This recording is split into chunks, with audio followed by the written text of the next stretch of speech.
Hello, Ayurveda mentor में आपका स्वागत है।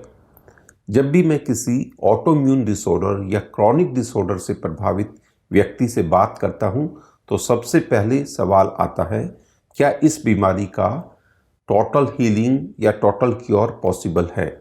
इस वीडियो में मैं इसी सवाल का जवाब देने की कोशिश करूंगा। आप इस इन्फोग्राफिक में देख सकते हैं कि हीलिंग एंड क्योर से लेकर कॉम्प्लिकेशंस तक की अवस्था को मैंने 6 हिस्सों में डिवाइड किया हुआ है। अगर आप इसे देखेंगे, इसको एक पिरामिड्स की तरफ से भी समझ सकते हैं, इसको एक हिल या एक पहाड़ी की तरह भी समझ सकते हैं और इसको एक लैडर या स्टेप्स की तरह भी समझ सकते हैं। इसके 6 मेन हिस्से हैं, नंबर 1 से लेके नंबर 6 तक। आप पाएंगे कि जब हम फर्स्ट स्टेज में होते हैं तो वो total healed and cure condition है और छठी अवस्था 6th स्टेज कॉम्प्लिकेशंस की अवस्था है। जब आप नंबर 1 से 6 की तरफ या डाउनवर्ड मूव करते हैं तो वो इस बीमारी की वर्स कंडीशन है। बीमारी के सिम्टम्स धीरे धीरे बढ़ते हैं और कॉम्प्लिकेशंस की तरफ जाते हैं। जब आप 6th स्टेज से नंबर 1 की तरफ बढ़ते हैं तो वो हीलिंग की अवस्था है। ग्रेजुअली आप स्टेप बाय स्टेप हीलिंग की तरफ बढ़ रहे होते हैं। आइए अब 6 steps of healing and cure के बारे में जानकारी लेते हैं। इसमें सबसे पहली अवस्था है टोटल हीलिंग एंड क्योर। इस अवस्था में आप केवल डाइट और लाइफस्टाइल से बीमारी को मैनेज कर सकते हैं।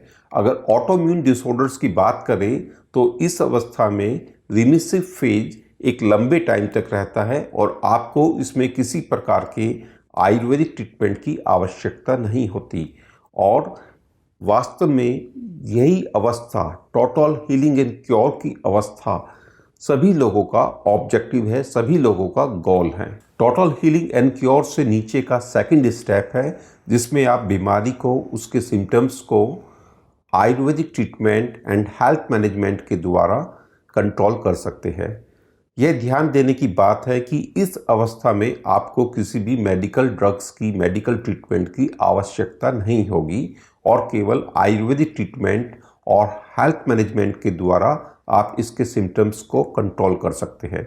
वास्तव में टोटल हीलिंग एंड क्योर के बाद यह नेक्स्ट बेस्ट कंडीशन है। इसके नीचे का तीसरा स्टेप है जिसमें आप first line of medical drugs ले रहे होते हैं।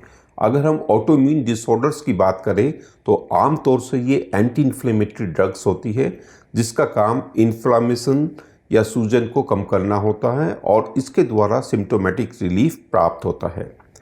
वास्तव में यह सबसे अच्छी कंडीशन है जब आप आयुर्वेदिक ट्रीटमेंट शुरू कर सकते हैं और इस कंडीशन में आयुर्वेदिक ट्रीटमेंट का रेस्पॉन्स काफ़ी अच्छा मिलता है और आप पहले महीने से ही उसका फ़ायदा महसूस कर सकते हैं। इससे नीचे की कंडीशन स्टेप 4 है जिसमें आप फर्स्ट लाइन और second line of medical drugs का इस्तेमाल कर रहे होते हैं। ऑटो इम्यून डिसऑर्डर्स में आमतौर से स्टीरॉयड्स का प्रयोग second line of medical drugs के रूप में होता है। इस अवस्था में आयुर्वेद का रिस्पॉन्स आने में थोड़ा टाइम लगता है, लेकिन अगर आप आयुर्वेदिक ट्रीटमेंट और होलिस्टिक हेल्थ मैनेजमेंट को अडॉप्ट करते हैं तो निश्चित रूप से आप हीलिंग एंड क्योर की तरफ बढ़ सकते हैं। हीलिंग एंड क्योर के लैडर में इससे नीचे की अवस्था स्टेप 5 है। इसमें आमतौर से first line, second line and third line of medical drugs का इस्तेमाल होता है।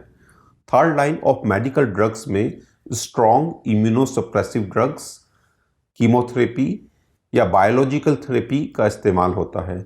जब आप इन दवाइयों का इस्तेमाल कर रहे होते हैं तो आपके मेडिकल स्पेशलिस्ट आपको मंथली, बाई मंथली या क्वार्टरली बेसिस पर इनके शरीर पर होने वाले दुष्प्रभावों का आकलन या इवैल्यूएशन करता है।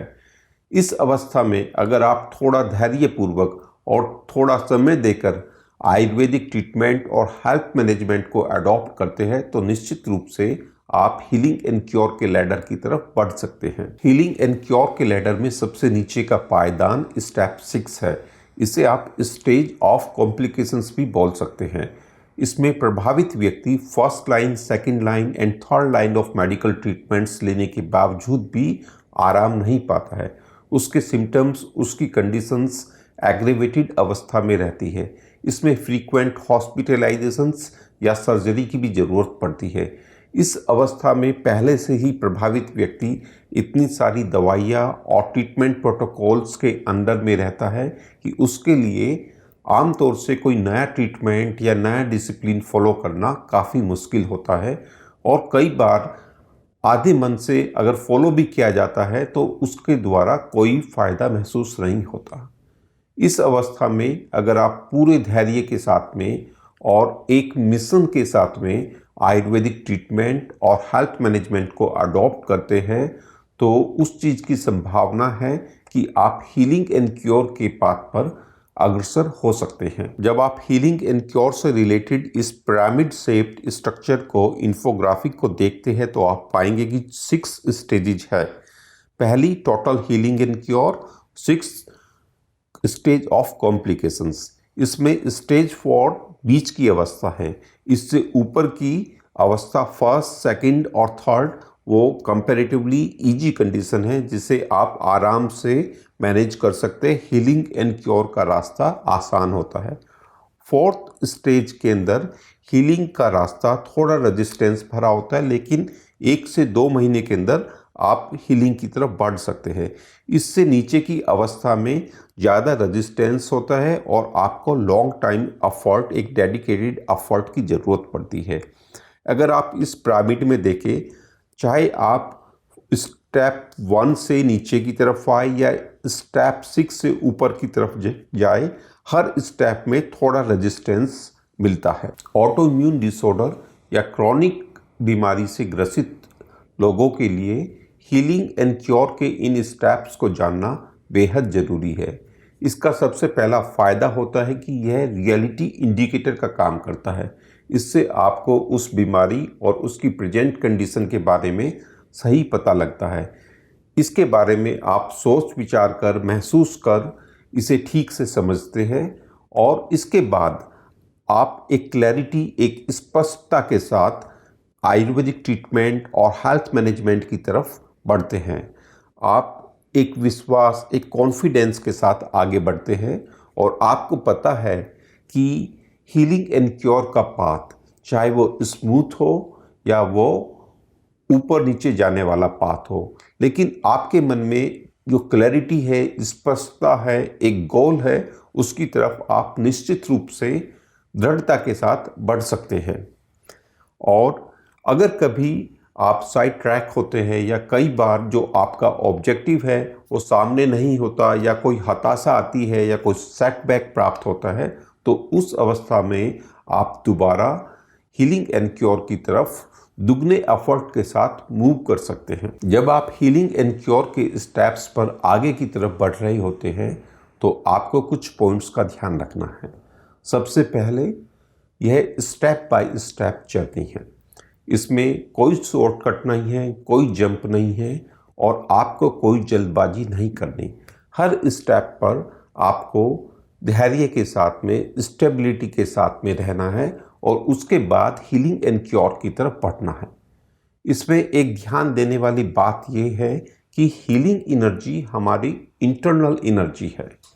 जब भी आप प्रॉपर आयुर्वेदिक ट्रीटमेंट या हेल्थ मैनेजमेंट को अडॉप्ट करते हैं तो आप उस हीलिंग एनर्जी को रिस्टोर करते हैं और जब एप्रोप्रिएट या राइट कंडीशन होगी तो क्योर की अवस्था या हीलिंग एंड क्योर पर नेक्स्ट लेवल पे जो मूव करना है वो बड़े ही नेचुरली और ग्रेजुअली और एफर्टलेस हो जाएगा। इसमें एक ध्यान देने की बात यह है कि आप कोई भी मेडिकल ड्रग्स को अपने आप स्किप नहीं करेंगे, उसकी डोजेज को मॉडिफाई नहीं करेंगे। वास्तव में medical professionals highly qualified doctors होते हैं। अगर आप उनके अंडर में ट्रीटमेंट ले रहे होते हैं तो आपको उनसे पूछकर, उनसे कंसल्ट कर ही अपनी डोजेज को मॉडिफाई या एडजस्ट करना है। अगर आपका कोई फ्रेंड या फैमिली मेम्बर ऑटोइम्यून डिसऑर्डर या क्रॉनिक डिजीज से प्रभावित है और वह हीलिंग एंड क्योर के पथ पर आगे बढ़ना चाहता है तो मैं आपको इनवाइट करता हूँ हमारी आयुर्वेदिक हर्बलिस्ट और आयुर्वेदा मेंटोर के सिनर्जिस्टिक कॉम्बिनेशन के द्वारा इस हीलिंग एंड क्योर के लैडर पर आगे बढ़ने में आपको हर प्रकार की मदद मिलती है। आयुर्वेदिक हर्बलिस्ट के द्वारा हम सेफ और इफ़ेक्टिव आयुर्वेदिक हर्ब्स के बेसिस पर आयुर्वेदिक ट्रीटमेंट प्रोवाइड करते हैं।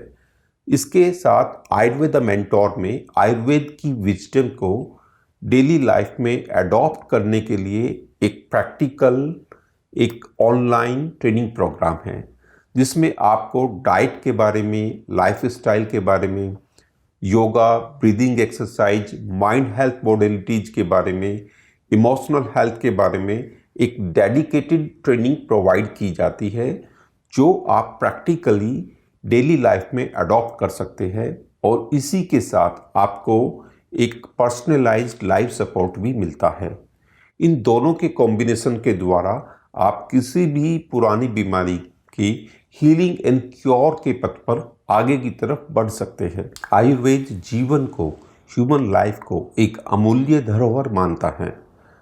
अगर आप ऑटोइम्यून डिसऑर्डर या किसी पुरानी बीमारी से प्रभावित है तो भी आपको हीलिंग एंड क्योर की तरफ बढ़ना आपका एक पर्सनल रिस्पॉन्सिबिलिटी है, एक पर्सनल ड्यूटी है। चाहे ये हीलिंग एंड क्योर का पथ बिल्कुल स्टीप हो, ऊपर की तरफ हो, प्रॉब्लम से भरा हो या यह काफ़ी स्मूथ हो, दोनों ही अवस्था में आपको आगे बढ़ना है और आप एक डेडिकेटेड सपोर्ट के साथ, एक क्वालिफाइड सपोर्ट के साथ हीलिंग एंड क्योर के लैडर पर डेफिनेटली कॉन्फिडेंस के साथ में आगे बढ़ सकते हैं। मुझे उम्मीद है कि हीलिंग एंड क्योर के स्टेप्स के बारे में यह जानकारी, यह वीडियो ऑटोइम्यून डिसऑर्डर्स या क्रॉनिक डिसऑर्डर्स से प्रभावित लोगों के लिए हेल्पफुल होगी। आप मुझे अपना सुझाव वीडियो के नीचे कमेंट्स के द्वारा या वेबसाइट पर फीडबैक के द्वारा भी दे सकते हैं। अंत में आपके बेहतर स्वास्थ्य और सुखद जीवन की कामना के साथ डॉक्टर विक्रमादित्य तोमर, नमस्ते, थैंक यू।